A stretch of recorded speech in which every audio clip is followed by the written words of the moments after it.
សូមស្វាគមន៍មកកាន់ Channel ប្រភពឆ្នោតយួនរបស់ Admin ថ្ងៃនេះ Admin មានលេខតម្រុយល្អៗរបស់ឆ្នោតយួនសម្រាប់ចែកជូនពុកម៉ែបងប្អូននៅថ្ងៃទី3 ខែ 12 ឆ្នាំ 2025 នេះ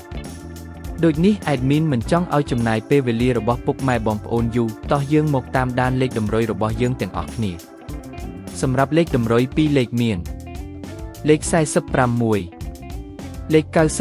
91សម្រាប់លេខតម្រុយអូស2លេខមានលេខតម្រុយទី1រអូស40និងលេខតម្រុយចុងក្រោយអូស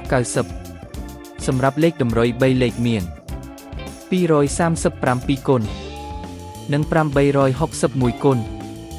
សម្រាប់លេខតម្រុយថ្ងៃនេះ Admin សូមជូនពរឲ្យពុកម៉ែបងប្អូនជួបតែសំណាងល្អទាំងអស់គ្នាហេងមានលាភមានជ័យ